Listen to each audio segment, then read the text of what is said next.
साथियों, इन दिनों बेहद ही चर्चिली और सबकी मनपसंद किताब की कहानी जिसे हम पढ़ने जा रहे हैं। इस कहानी का शीर्षक है दीवार में एक खिड़की रहती थी, जिसे लिखा है विनोद कुमार शुक्ल जी ने। ये कहानी है एक ऐसे जोड़े की जिनके पास दुनिया की नज़रों में भले ही कुछ न हो, लेकिन असल जिंदगी में उनके पास सब कुछ था।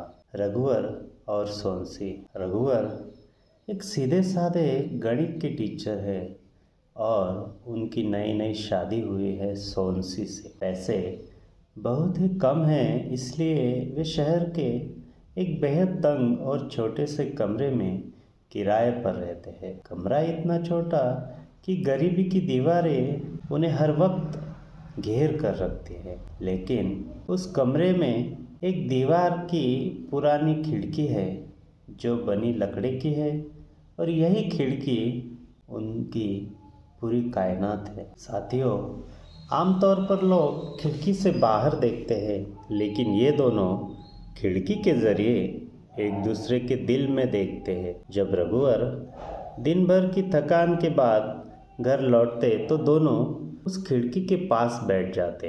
बाहर भले ही तंग गली की धूल और शोर हो, लेकिन रघुवर खिड़की खोलकर सोनसी से कहते, देखो सोनसी, बाहर आज कितना बड़ा समंदर बह रहा है, सुनो उसकी लहरों की आवाज। सोनसी भी उनकी आंखों में आंखें डालकर मुस्कुराती और कहती, हाँ, और देखो उस समंदर से उड़कर एक नन्ही चिड़िया सीधे हमारे बिस्तर पर आकर सो गई है।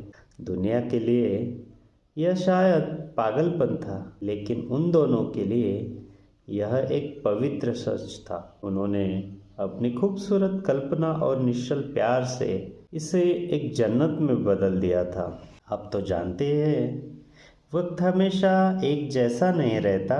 एक दिन सोनसी बहुत ज़्यादा बीमार हो जाती है, इतनी बीमार कि वह बिस्तर से उठ भी नहीं पाती। रघुवर के पास इतने पैसे नहीं है कि वह उसे किसी बड़े अस्पताल ले जा सके। कमरे में चारों ओर मायूसी और दर्द फैल जाता है। सोनसी दर्द से कराहे रही होती है और रघुवर अपनी बेबसी पर अंदर ही अंदर रो रहे होते हैं। तभी रघुवर उठते हैं और उस कमरे की खिड़की को पूरा खोल देते हैं। वह सोनसी के पास जाते हैं, उसका कमज़ोर और कांपता हुआ हाथ अपने हाथों में लेते हैं और उसकी आंखों में देखकर बहुत ही प्यार भरे स्वर में कहते हैं, सोनसी, ज़रा खिड़की के बाहर देखो, आज तुम्हें बीमार देखकर पूरा जंगल तुम्हारी फिक्र में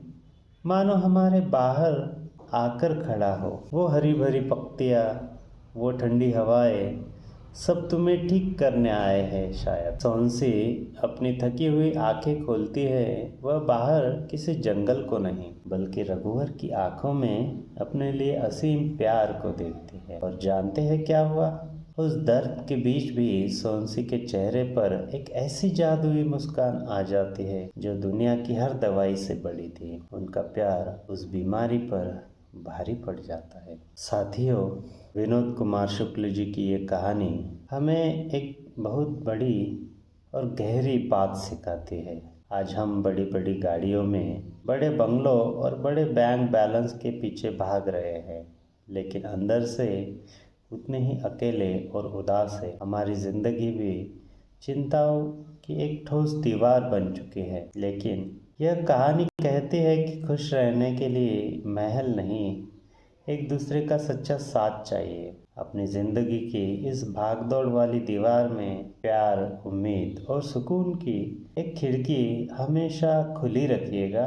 कहानी अगर आपको अच्छी लगी हो तो आपका सुझाव दीजिएगा। धन्यवाद।